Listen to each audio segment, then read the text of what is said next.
ಈ ಭೂ ಕುಸಿತದ ದುರಂತದ ಮಧ್ಯದಲ್ಲಿ ಕೇರಳದಲ್ಲಿ ಮತ್ತೊಂದು ಆತಂಕ ಶುರುವಾಗಿದೆ. ವಯನಾಡು ಜಿಲ್ಲೆಗೆ ಸಾಂಕ್ರಾಮಿಕ ರೋಗ H1N1 ಭೀತಿ ಕಾಡ್ತಾ ಇದೆ. ಈಗ ಗಾಯದ ಮೇಲೆ ಬರೆ ಎಳೆದಂತಹ ಸ್ಥಿತಿ, ಕೊಳೆತ ಸ್ಥಿತಿಯಲ್ಲಿ ಶವಗಳು ಪತ್ತೆಯಾಗ್ತಾ ಇದೆ. ಈ ಹಿನ್ನೆಲೆಯಲ್ಲಿ ರೋಗ ಹಬ್ಬುವಂತಹ ಆತಂಕ ಎದುರಾಗ್ತಾ ಇದೆ ಕೇರಳದಾದ್ಯಂತ.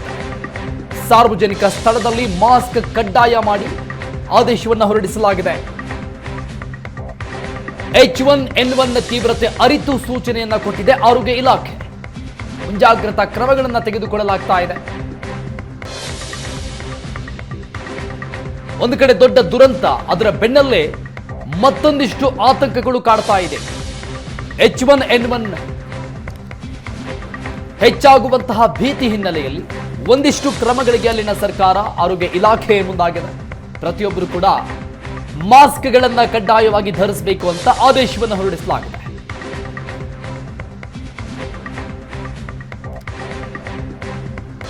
ಭೀಕರ ಭೂಕುಸಿತದಿಂದ ನಲುಗಿರ್ತಕ್ಕಂಥ ಕೇರಳದಲ್ಲಿ ಈಗ ಸಾವಿನ ಸಂಖ್ಯೆ ಕ್ಷಣ ಕ್ಷಣಕ್ಕೂ ಏರಿಕೆ ಆಗ್ತಾ ಇದೆ.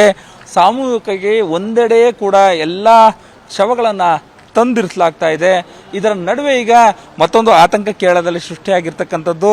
ಸಾವು ನೋವುಗಳು ಹೆಚ್ಚಾಗಿರ್ತಕ್ಕಂತಹ ಬೆನ್ನಲ್ಲೇ ಕೂಡ ಈಗ H1N1 ಭೀತಿ ಆಡ್ತಾ ಇರ್ತಕ್ಕಂಥದ್ದು. ಭೀತಿ ಹಿನ್ನೆಲೆಯಲ್ಲೇ ಕೂಡ ಈಗ ಯಾರೆಲ್ಲ ಕೆಲಸ ಮಾಡ್ತಾ ಇದ್ದಾರೆ, ಜೊತೆಗೆ ಯಾರೆಲ್ಲ ಈ ಒಂದು ಮೆಪಾಡಿ ಗ್ರಾಮದ ಸುತ್ತಮುತ್ತ ಓಡಾಟವನ್ನು ಮಾಡ್ತಿದ್ದಾರೆ ಅಂಥವ್ರಿಗೆಲ್ರಿಗೂ ಕೂಡ ಮಾಸ್ಕನ್ನು ಮ್ಯಾಂಡೇಟರಿ ಆಗಿ ಮಾಡಿರ್ತಕ್ಕಂಥದ್ದು. ಜೊತೆಗೆ ಇಲ್ಲಿ ಕೆಲಸ ಮಾಡ್ತಕ್ಕಂಥ ಸಿಬ್ಬಂದಿಗಳಿಗೆ ಏನಿದ್ದಾರೆ ಅವ್ರಿಗೆ ಈಗ PPE ಕಿಟ್ಟನ್ನು ಮ್ಯಾಂಡೇಟರಿ ಆಗಿ ಮಾಡಿ ಅದನ್ನು ಬಳಕೆ ಮಾಡ್ತಾ ಇರ್ತಕ್ಕಂಥದ್ದು. ಅಂದರೆ ಈಗೇನು 4 ದಿನಗಳಿಂದನೂ ಕೂಡ ಕೇರಳದ ಮಂಡಕೈ ಮತ್ತು ಸುತ್ತಮುತ್ತಲ ಗ್ರಾಮಗಳಲ್ಲಿ ಭೂಕುಸಿತದಿಂದ ಸಾವನ್ನಪ್ಪಿದಂಥವರ ಮೃತದೇಹಗಳನ್ನು ತರಲಾಗ್ತಾ ಇದೆ. 2 ದಿನಗಳ ಕಾಲ ಅದು ಒಂದು ವಿಚಾರವಾಗಿತ್ತು. ಈಗಾಗಲೇ 3ನೇ ದಿನ ದಾಟಿ 4ನೇ ದಿನಕ್ಕೆ ಕಾಲಿಡ್ತಾ ಇರ್ತಕ್ಕಂಥ ಹಿನ್ನೆಲೆಯಲ್ಲಿ ಕೂಡ ಮಣ್ಣಿನಲ್ಲಿ ಹೂತು ಹೋಗಿದ್ದಂಥ ಶವಗಳನ್ನು ತಂದಂಥ ಸಂದರ್ಭದಲ್ಲಿ ಅವು ಹೆಚ್ಚು ಕೊಳೆತ ಸ್ಥಿತಿಯಲ್ಲಿ ಸಿಗ್ತಾ ಇರ್ತಕ್ಕಂಥದ್ದು, ಅವುಗಳಿಂದ ಹೆಚ್ಚು ವಾಸನೆಗಳು ಬರ್ತಾ ಇರ್ತಕ್ಕಂಥದ್ದು. ಇದರ ಹಿನ್ನೆಲೆಯಲ್ಲಿ ಈಗ ಇರ್ತಕ್ಕಂಥ ಪ್ರದೇಶದಲ್ಲಿ H1N1 ಭೀತಿ ಕೂಡ ಶುರುವಾಗಿದೆ. ಇದಕ್ಕಾಗಿಯೇ ಕೂಡ ಆರೋಗ್ಯ ಸಿಬ್ಬಂದಿಗಳು ಸುತ್ತಮುತ್ತಲ ಪ್ರದೇಶವನ್ನು ಸ್ಯಾನಿಟೈಸ್ ಮಾಡುವಂಥ ನಿರಂತರ ಪ್ರಕ್ರಿಯೆಯಲ್ಲಿ ಭಾಗವಹಿಸ್ತಾ ಇದ್ದಾರೆ.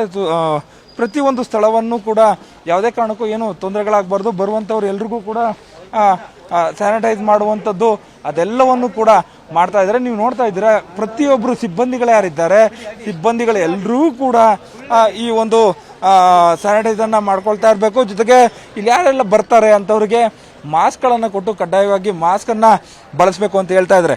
ಅಂದರೆ ಒಂದೆಡೆ ಏನು ಸಾವು ನೋವುಗಳ ಸಂಖ್ಯೆ ಜಾಸ್ತಿ ಆಗ್ತಾ ಇದೆ, ಅದರ ಬೆನ್ನಲ್ಲೇ ಕೂಡ ಸಾಂಕ್ರಾಮಿಕ ರೋಗ ಆಗ್ಬೋದು ಅನ್ನೋ ಒಂದು ಭಯ ಅವ್ರನ್ನ ಕಾಡಲಿಕ್ಕೆ ಶುರುವಾಗಿದೆ. ಈ ಹಿನ್ನೆಲೆಯಲ್ಲಿ ಎಲ್ಲ ಸಿಬ್ಬಂದಿಗಳಿಗೂ ಕೂಡ ಏನು ಕೆಲಸ ಮಾಡ್ತಕ್ಕಂಥ ಸಿಬ್ಬಂದಿಗಳಿಗೆ PPE ಕಿಟ್ಗಳನ್ನು ಕೊಟ್ಟು ನಂತರ ಇಲ್ಲಿ ಬರ್ತಕ್ಕಂಥವ್ರಿಗೆ ಮಾಸ್ಕನ್ನು ಮ್ಯಾಂಡೇಟರಿ ಆಗಿ ಮಾಡಿ ಸದ್ಯಕ್ಕೆ ಪರಿಸ್ಥಿತಿಯನ್ನು ನಿಯಂತ್ರಣಕ್ಕೆ ತರುವಂಥ ಪ್ರಯತ್ನವನ್ನು ಆಡಳಿತದಲ್ಲಿರ್ತಕ್ಕಂಥವರು ಮಾಡ್ತಾ ಇದ್ದಾರೆ. ಕ್ಯಾಮ್ರಾ ಪರ್ಸನ್ ಪುಟ್ಟರಾಜು ಜೊತೆ ಮಧು ಎಂ ಚಿನ್ಕುರುಳಿ, ಏಷ್ಯಾನೆಟ್ ಸುವರ್ಣ ನ್ಯೂಸ್, ಕೇರಳ.